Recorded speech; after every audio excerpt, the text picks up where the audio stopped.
Hello everybody, nice to have you back.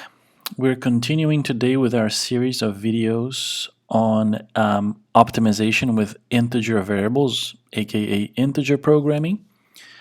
And today we're going to see an example that involves a combination of both whole quantity variables, also known as general integer variables, and binary variables. One of the uses for binary variables that we have not seen yet is the idea of a fixed cost. That is, a cost that is like a lump sum expense that you either pay or not pay, which may be necessary for you to then perform something. So, for example, let's say to produce a certain product, you have to first buy the machine for it or train people for it. So these are like these one-time expenses, and they don't depend on how much you're going to use, let's say, the machine afterwards, right? And whenever you have this type of cost in your problem, it's a signal that you need a binary variable, because this is a cost that, as I said, you pay or not pay, is like a yes-no kind of cost.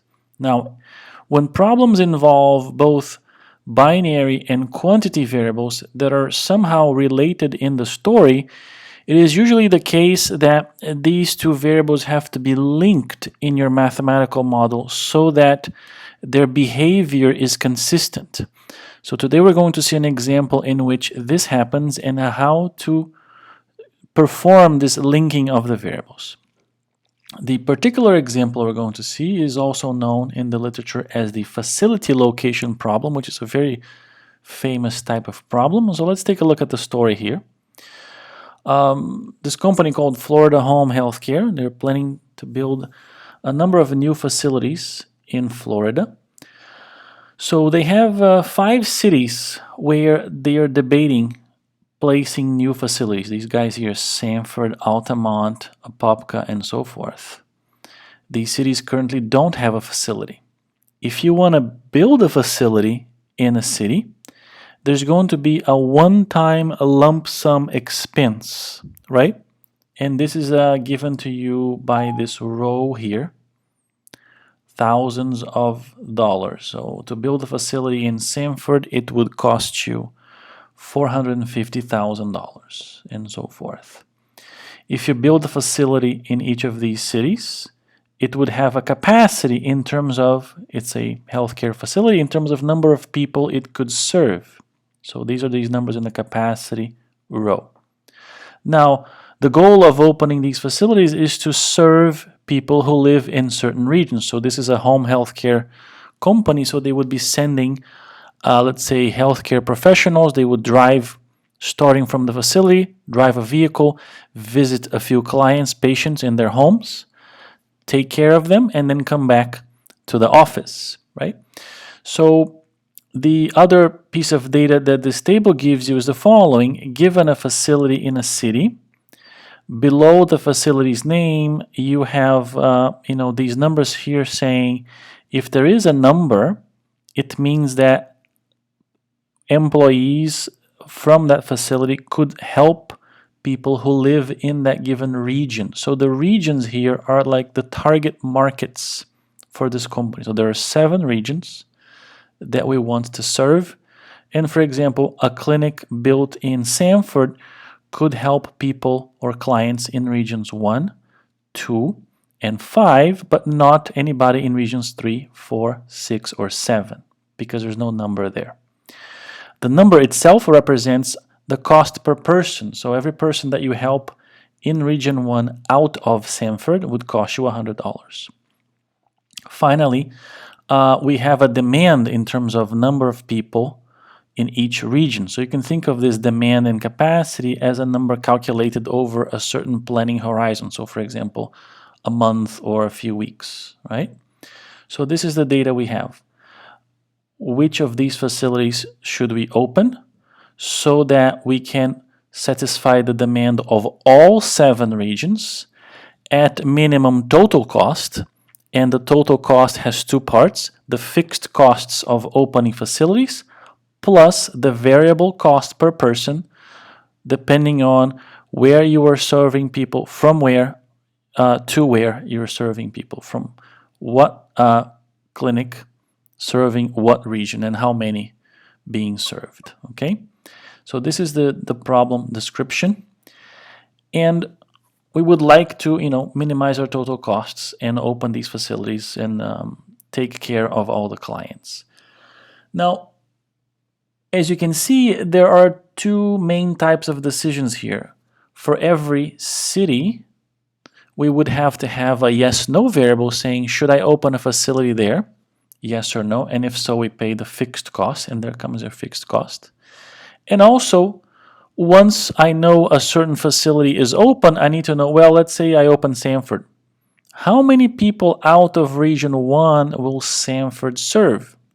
How many people out of Region 2 will Sanford serve, and so forth. So I'm going to create another variable that is for every combo clinic region, every pair, to indicate how many people in a given region is a certain facility taking care of. Right? So I'm going to call these variables the x and the y. The x is going to be 1 per city, binary, whether or not I build a facility there. So x sub s is that I open Sanford, a is Apopka, Altamont, and P is Apopka, and C Castleberry, etc.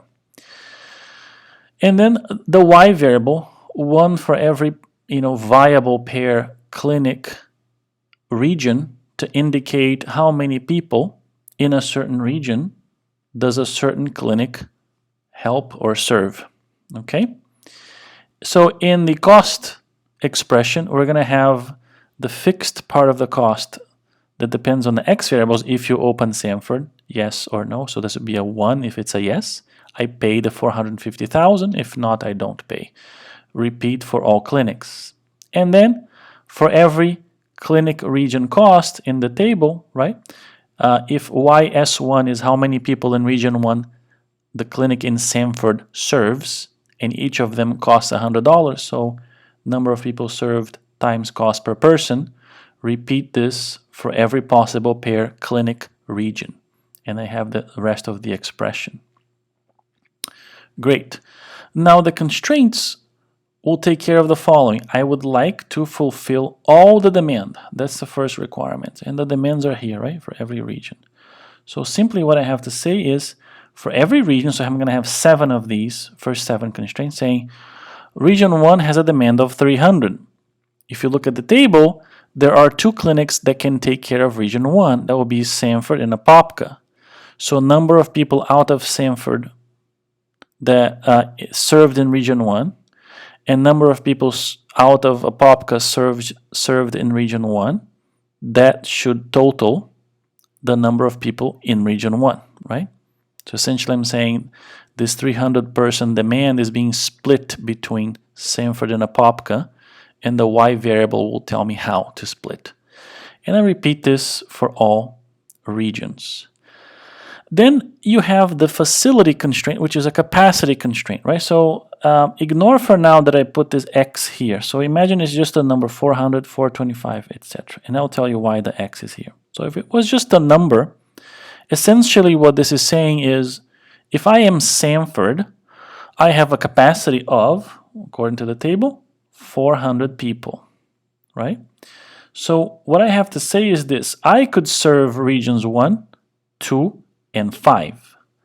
So this constraint here is basically telling me Sanford, the number of people I serve out of Sanford in regions 1, plus the ones in region 2, plus the ones in region 5, has to be at most the capacity of Sanford, which is 400. And repeat this for every one of the clinics. If all the clinics were already open, this would be 100% correct. The problem is that they are not open yet. I am also deciding if I'm going to open them. So the number 400 can't be in this model as a constant number, right? Because if I don't have this x here, if I imagine I erase all these x's, the number 400 is a constant. It's always there. But what I want this 400 to be is I want this 400 to be a maybe. If you open Sanford, then the number here should be 400. If you don't open Sanford, then the number here should be 0, because a closed facility is like a facility with capacity 0. So that's why I multiply this number, the capacity number, by the binary variable that tells me whether or not the facility is open. It is to transform the capacity from a constant into a maybe. Maybe there is capacity, maybe there isn't. There will be if you open the facility, meaning if the binary is a yes. And that's the idea. And this is what I'm calling the linkage between the x and the y. If two variables in your problem are related in the sense that what one of them does affects what the other one does, they need to be linked mathematically by having them appearing in at least one constraint together.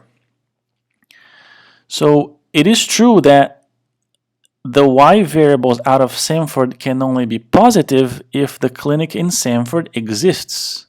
So there is a relationship between the x of Sanford and the y's that have Sanford in them, right?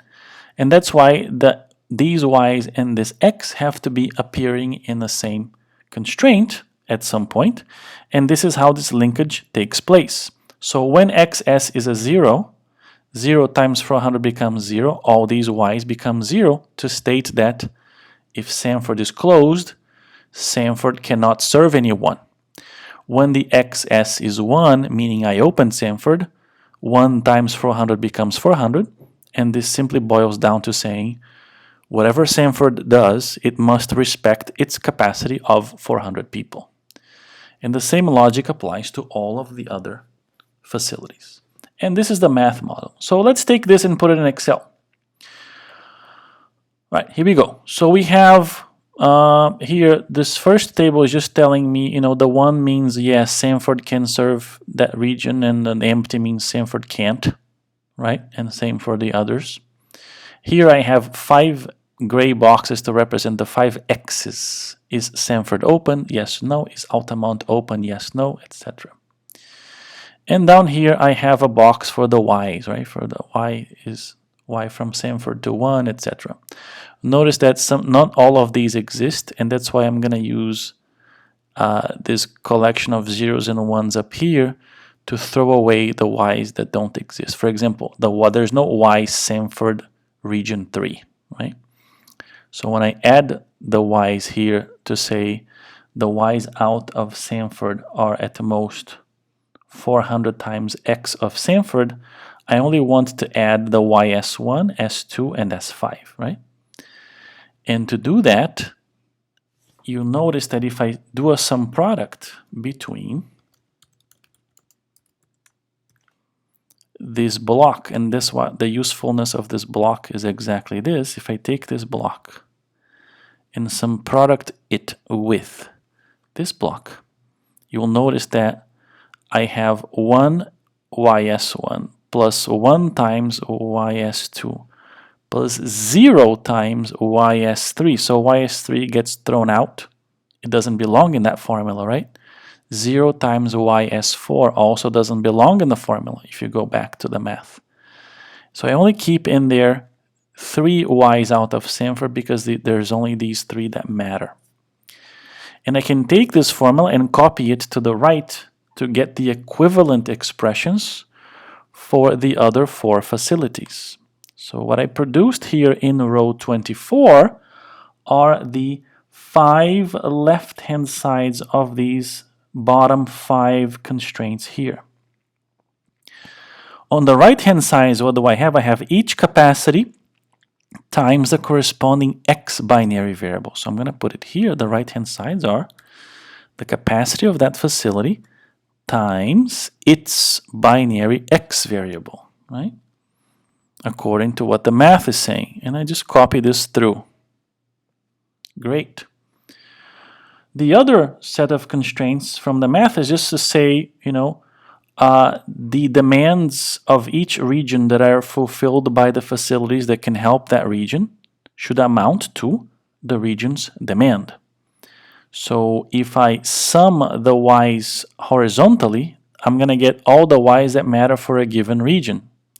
But again, I need to throw away some of these guys because not all of them exist. For example, there's no y Altamonte region 1. And if I do a similar trick that I did when I did the vertical formula here, right, in cell B24, the trick again is going to just be I can take the collection of these y's and I do a sum product with this row of zeros and ones. The empties, which act as zeros, will throw away the y's that don't matter. So if you notice for region 1, only two y's matter, the y from Sanford and the y from Apopka. If you go back to the math, you'll see that. So these empty, empty, empty will throw away the other three y's. If I do that here and copy down, I'm getting the 7 left-hand sides of these first 7 constraints. And I am done with the constraints. So now for the objective, if you recall, there are two pieces, right? One piece is every x times the construction cost. The other piece is every y times the corresponding per person cost. So we're going to do this with two sum products. We can do a sum product between the x variables, right, comma, the building costs. But remember that these are in thousands of dollars, so I need to multiply this by 1,000 to get the magnitude correct. Plus, the second sum product is taking care of the variable costs. I take every y variable and multiply it by the per person or variable cost that corresponds to that y variable, right? And this takes care of the two pieces of the objective for me. Great. So we have everything we need. We can go into the solver window now. Solver. So let's take a look. Here. The objective is where we typed the two combined costs in B37. Let's minimize. And now we have two blocks of variables, right? And they're not contiguous. So what you need to do is the following. If you're doing this on Windows, what you can do is you can select the first block of gray cells here, press a comma, and then select the second block. Now this procedure sometimes works, but sometimes doesn't work on a Mac. So the safest procedure on the Mac, if you have two blocks that are disjoint like this, you select the first one and you press Command, the Command button, hold it down. Then select the second block. And this will work as if you're just typing a comma. Another option is to click on this little button here on the right-hand side that I'm circling with a mouse pointer. And once in there, you can press the comma. So select the first block of gray, comma, select the second block of gray, and then press Enter. Great. Now let's add constraints. The first set is the demand of each region that is fulfilled by clinics should equal the clinic's demand number, right? This is the set of first 7 constraints. The second piece is whatever each facility serves or uses of its capacity, right? This group in row 24, at the most what the capacity is. And the capacity will be 0 unless you pay to open the facility. Okay. And then finally, I have to state that these x variables are of the type yes, no, aka binary, right? They are either open the facility or don't open the facility. You could also, select the y variables and say, oh wait, these are people. We have to state that they should be integer valued. You could do that, but it's not necessary because it's going to make them integer anyway. So if you omit that step, it actually makes the problem easier and quicker to solve. Great, so Don't forget to make these non-negative, and then we're still using the linear solver, simplex LP, and going back into options because we have integer variables. Just double check that this ignore integer is not checked, and it isn't. And I want the true optimal solution, so the optimality percentage, I'm setting it to 0. So now we're ready to solve this. And let's take a look. It's gonna take a little bit of time. The solver on the Mac runs slightly slower than the one on Windows. So if you have a Windows machine, yours might finish before mine. And here's what's happened. We decided to open Sanford, Altamont, Castleberry, and Maitland. We did not open Apopka. And as you can see, we're not using it because it's not open. The Sanford capacity was used up, as were the Castleberry and Maitland capacities. These numbers are matching here, right? The Altamont capacity was not used up. There was some slack there. And these numbers should all match, and they do. So we are serving everybody. And this is the least expensive way of taking care of all this demand. So I'm not only telling you which facilities or buildings to open, but also out of that building, how many people to serve in each of the regions that are within reach of that particular facility. So for example, Sanford is taking care of the entirety of the demand from region 1, and out of the demand from region 2, which is 200, it's taking care of 100 of it. The other 100 is dealt with by Altamont facility.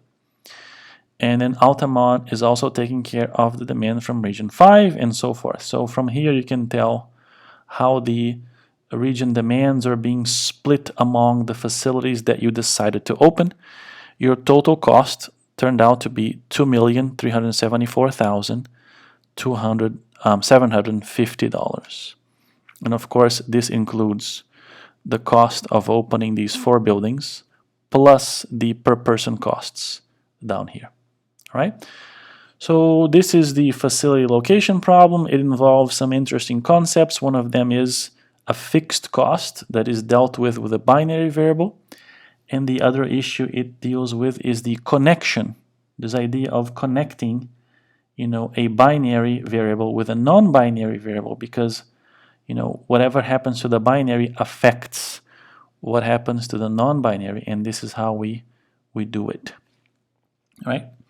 I hope this video was helpful and that it helps clarify a few things for you regarding, fixed costs and linking of variables. Thank you for watching as always, and I hope to see you guys back here for the next video. Bye-bye.